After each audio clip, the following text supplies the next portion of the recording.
The blue dress. My dad and I have an unspoken rule. I pretend I'm not wearing my mother's clothes, and he pretends he doesn't notice. We've been keeping this quiet rhythm for 2 years now, and neither of us knows how to stop.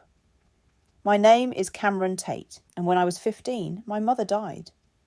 Cancer took her slowly, like the tide pulling back from the shore 1 inch at a time. Dad and I watched from her bedside, helpless, as she faded into someone too fragile to hold. The morning she died, Dad locked her bedroom door. He said he couldn't stand to see her things without her in them. But I could. 6 months later, when he was working late, I crept into her room. The smell hit me first. Lavender, perfume, and something soft, like rain. I didn't plan to take anything. I just wanted to stand in her world again. That's when I saw the blue dress hanging in her closet. The one she wore to my 8th grade graduation. The one that made her look like she was glowing even after the chemo had stolen most of her hair. Without thinking, I slipped it off the hanger and over my head. The fabric brushed my skin like a memory. When I turned to face the mirror, I stopped breathing. I looked like her. Same green eyes, same narrow shoulders, same kind of fragile grace she carried without trying. For a heartbeat, I could almost believe she was still here, watching, smiling, whispering something kind I couldn't quite hear. That was the beginning.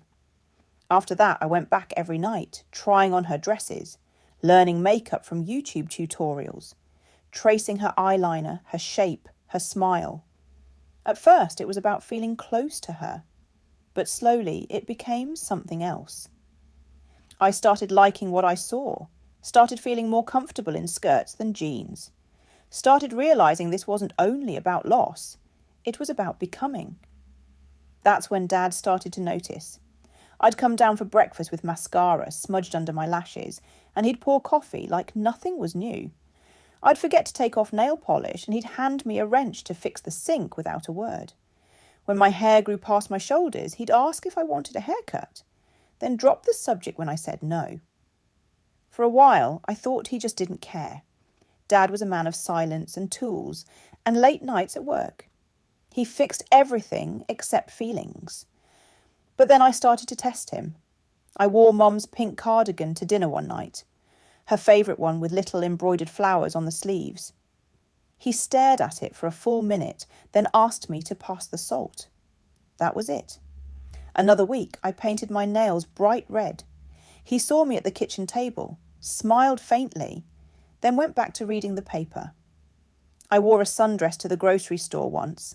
He came with me, walked beside me through every aisle, introduced me to his co-worker as his son without explaining a thing. The silence between us was thick, heavier than grief. I wanted him to shout, to ask why, to look at me and see me. But he didn't. He acted like nothing had changed. One Saturday morning, I came downstairs ready to force the truth out. I was wearing one of Mum's nicest dresses, soft grey with lace at the collar, and a full face of makeup. Dad was flipping pancakes like always. "Morning," he said. "Morning," I answered. We ate in silence. The sound of the fork against my plate was the loudest thing in the room. Finally, I said, "Dad, can we talk about this?" He looked up. "Talk about what?" "About me. About the way I dress. About Mom's clothes." He set down his fork and stared at me, really stared, for the first time in months. "I see you, Cameron," he said softly. "I've always seen you." "Then why do you pretend not to?" He sighed, the kind of sigh that carried 2 years of swallowed words. "Because I don't know what to say. I don't know if this is about missing your mom, or figuring out who you are, or both. I don't know if I'm supposed to stop you or support you, so I stayed quiet. I didn't want to make it harder than it already is."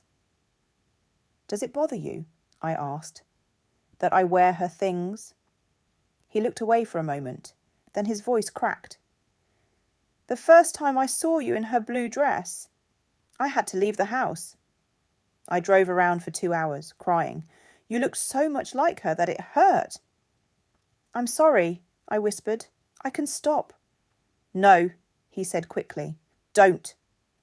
After I stopped crying, I realised something. She isn't gone. She's still here. In you. You didn't take her from me, Cameron. You brought her back. I started crying then, not from sadness, but from something deeper. Relief, love, understanding. There's something else, Dad said after a while. Something I should have told you a long time ago. Your mum knew what? She told me before she died that you were special, that you'd need time to figure yourself out. She made me promise to love you no matter what that looked like. She knew. He smiled a little. Mothers always do. She saw things in you that neither of us did. She left those clothes for you on purpose, Cameron. She wanted you to find them when you were ready. My world tilted sideways. Mum hadn't just left her closet locked. She'd left it waiting. Why didn't you tell me? Because I wanted you to grow into yourself, he said. Not to become what she predicted, but who you really are. We talked for hours that morning. About grief. About Mom. About identity. Dad told me he'd been reading about gender expression. About people who live between what the world expects and what feels right. He said he was scared of saying the wrong thing. Scared I'd pull away. I wasn't pretending not to notice, he said. I just didn't know how to say I love you and I'm proud of you. So I stayed quiet and hoped you'd see it anyway. After that day, things changed, not all at once, but slowly, like thawing snow. He helped me clean out Mum's room, folding each piece carefully. He set aside the dresses that felt like mine now, hung them in my closet. He took photos of me wearing them because, he said, Mum would have wanted proof of me finding myself. One night, he brought out a small wooden box from his closet. Inside were photographs of Mum I'd never seen. Mum in a suit, with short hair and a grin so bright it lit up the whole picture. Mum standing with friends, wearing clothes that didn't fit the version of her I remembered. Your mum was non-binary, Dad said quietly. She kept these to remind herself who she'd been before the world asked her to be something else. I stared at the photos in awe. Why didn't you tell me? She asked me not to, he said. Not unless you ever needed to know. I think now's the time. Everything clicked into place. Why her clothes fit me so well. Why she'd left them behind. Why she seemed to understand before anyone else could. I wasn't just wearing her clothes. I was walking her path. She left you more than fabric, Dad said. She left you permission. Proof that you can live honestly, that love and identity can survive even after loss. Months passed. The seasons shifted. Spring came, and with it, colour. I started dressing how I wanted every day. Sometimes in dresses, sometimes not.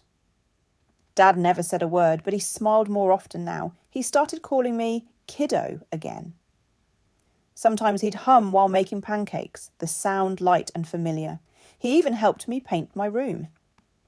We picked a soft lavender, like Mom's perfume. One night, he knocked on my door, holding 2 mugs of cocoa. He sat down beside me and said, I signed us up for something. A support group. Families of gender-diverse kids. My heart stuttered. You did? He nodded. I want to understand more. I want to do this right. That night, I cried again. Not from pain, but because it finally felt safe to. A few months later, I started therapy. I met people like me, kids figuring out how to exist in the space between what they were told and what they felt. I learned language for things I'd only felt in pieces before.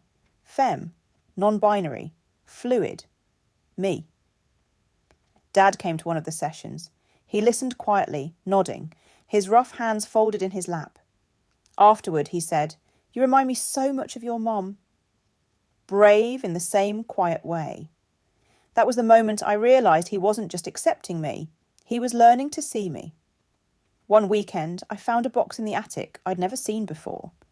Inside were old journals, Mom's. The handwriting was neat, looping. She'd written about her childhood, about confusion, about dressing in ways that made her feel whole, about the fear of being misunderstood and the hope that someday the world would be softer. On the last page, she'd written, "If you're reading this, it means you found me again. Don't be afraid to shine, Cameron. The world will try to dim you, but love, real love, always makes room." I sat there in the dust and light, reading her words until they blurred. That night, I told Dad about the journal. He smiled. "She'd be so proud of you," he said. "You've got her strength." And maybe a little more. The first time I went out in public as myself, hair done, dress flowing, head high. Dad was the one who drove me. He waited in the car while I went into a bookstore downtown. When I came back, he said, "You looked happy in there." "I was," I said. He nodded. "Good. Keep chasing that." We didn't say much more, but I didn't need him to. Sometimes silence doesn't mean distance. Sometimes it means trust. A year later, we planted a garden in the backyard. Dad said Mom always wanted one. I picked the flowers, daisies, lavender and morning glories. We worked side by side, dirt on our hands, the sun warm on our backs. When we finished, he said, "You know, she'd love this." "You, this garden, all of it. I think she's here," I said, "in the light." In us, he smiled, eyes shining. "Yeah, I think so too." Now I'm 17. I still wear her blue dress sometimes, but not because I miss her. I wear it because it feels like home. Dad still calls me kiddo. He still makes pancakes on Saturdays. Sometimes, when he thinks I'm not looking, he watches me the way he used to look at Mom. Soft, full of quiet pride. And I finally understand. I'm not just discovering who I am. I'm honouring where I came from. Mom left me her clothes, her courage, and her light. Dad gave me space, love, and time. Between them, I found myself. Because sometimes silence isn't absence. Sometimes it's space. Space to grow, to breathe, to become.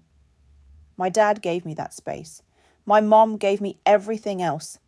And in that space between them, I finally found my way home.